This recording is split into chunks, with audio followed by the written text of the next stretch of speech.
Sobat Dukcapil, jumpa lagi di Rabi Pindo, rangkuman berita seputar Indonesia. Aku Ica Dan aku Mas Fares. Kalian berdua akan bawakan berita yang terhangat dan pastinya menarik untuk kalian semua. Iya, benar banget. Ngomong-ngomong nih Mas, kan ini udah mau akhir tahun ya Mas. Mas Fares ada rencana nggak mau kemana gitu akhir tahun atau mau ngapain nih? Kalau akhir tahun sih aku ada rencana nonton film sih. Nonton film apa tuh kalau boleh tahu? Judulnya itu 13 Bom di Jakarta. Waduh, 13 bom di Jakarta. Iya. Itu berarti tentang bom di Jakarta yang dulu itu ya Mas? Iya, yang dulu pernah viral tuh. Menarik banget sih ini. Iya, menarik soalnya pemerannya itu juga ada kembaranku di sana. Siapa tuh? Ardhito Pramono. Waduh, mirip banget Iya, kalau mirip. dilihat dari sedotan maksudnya. Oke. Oke, ngomong-ngomong tentang bom nih, Heeh. kita hari ini juga bakalan bahas berita tentang bom nih Mas. Oke. Apa tuh? Nah, jangan di-spill dulu sekarang. Nah, pada segmen program Rabi Pindo kali ini, kami berdua akan merangkum top 5 berita nasional dan seputar Adminduk selama 1 minggu ke belakang yang pastinya akan menambah pengetahuan sobat semua. Benar. Ya udah, ayo tunggu apa lagi, langsung ke berita nomor 5. Ada dari penumpang Pelita Air yang bercanda bom di pesawat menyebabkan penerbangannya delay.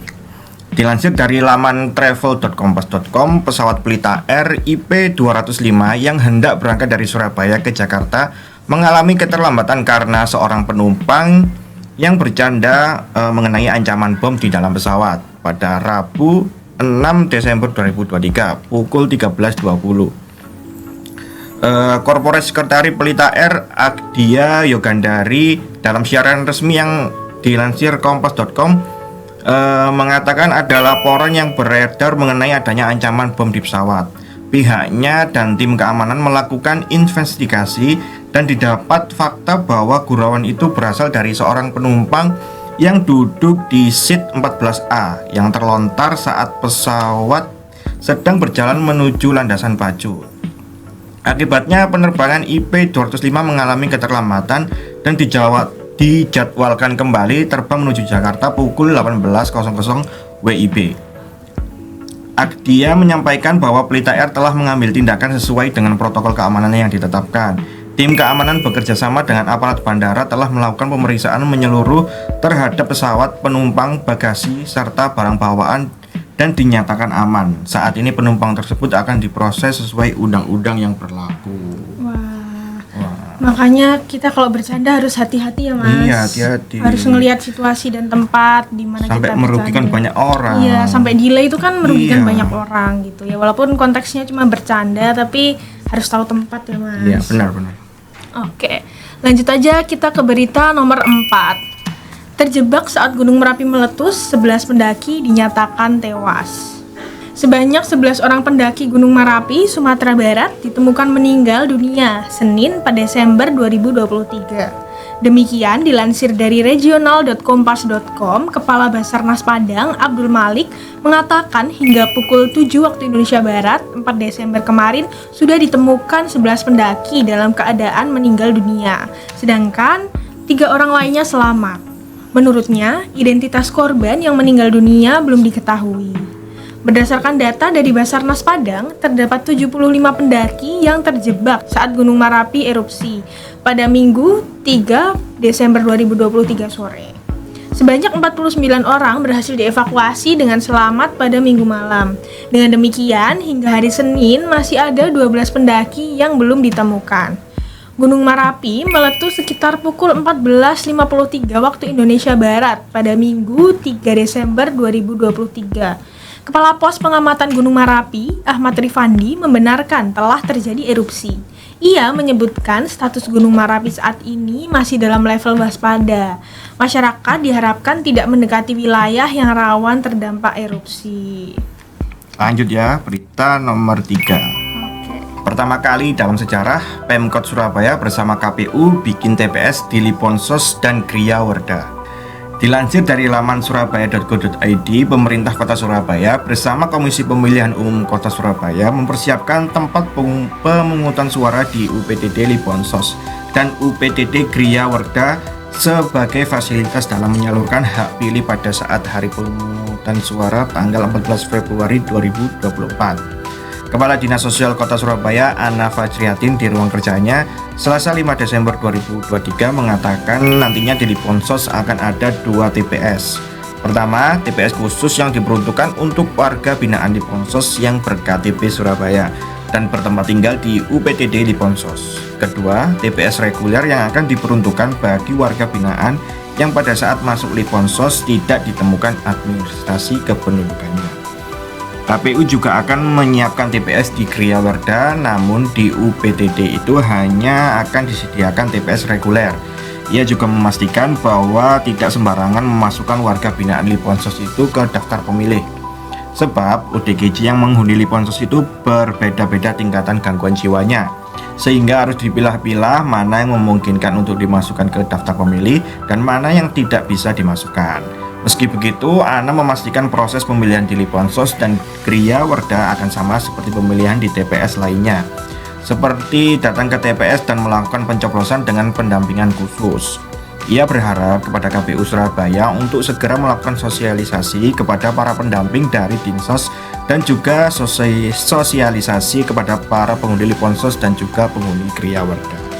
Wah, oke, berarti memang di Surabaya ini pemilunya sangat inklusif ya Mas, Iya. bisa mencakup semua, bahkan dari Liponsos dan juga penghuni Griyawerda itu bisa ikut juga ya Mas. Memeriahkan pesta demokrasi. Iya, betul. Oke, sekarang kita lanjut ke berita nomor 2. Fashion Show DPW libatkan 28 UMKM jahit padat karya di Surabaya. Fashion Show yang digelar Dharma Wanita Persatuan di Convention Hall, Kota Surabaya, Jawa Timur pada hari Kamis lalu melibatkan 28 pelaku usaha mikro kecil menengah jahit pada program padat karya. Demikian dikutip dari jatim.antaranews.com.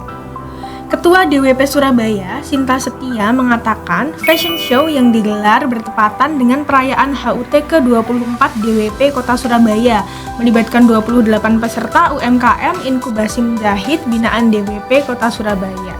30 desainer perguruan tinggi hingga puluhan make up artis.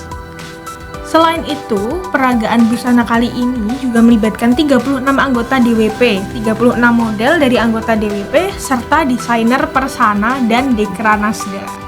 Terdapat 28 UMKM jahit dari padat karya dan 66 MUA yang terdiri dari binaan DWP dan Latuli.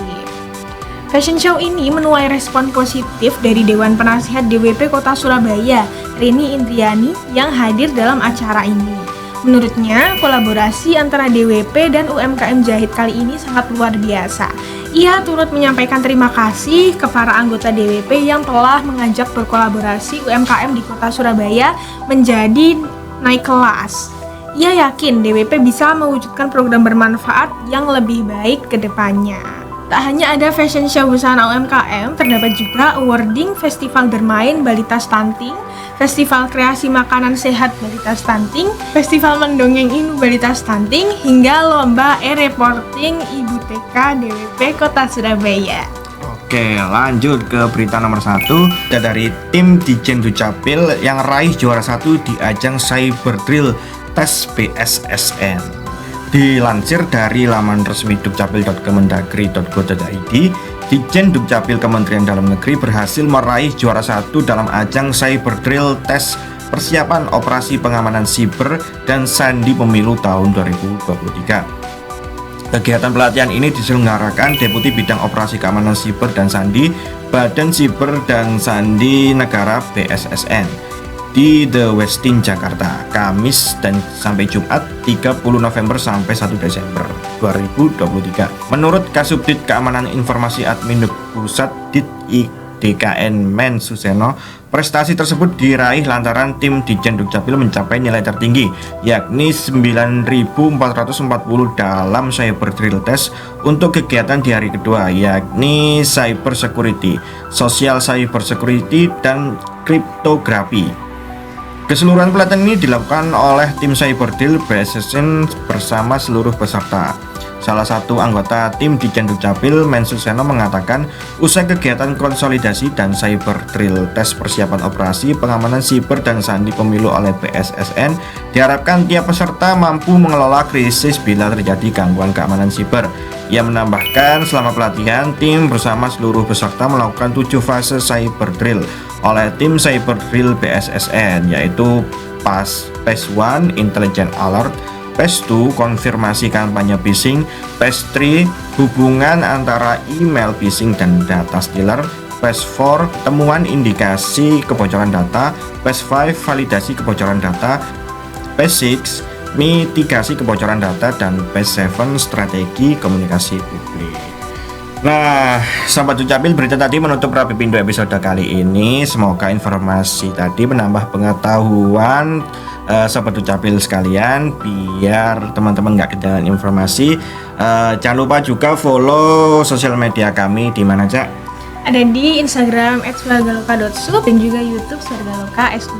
Oke, sekian Rapipindo episode kali ini. Aku Ica Dan aku Mas Fares. pamit undur diri. Selamat berakhir pekan dan sampai jumpa di episode berikutnya. Dadah.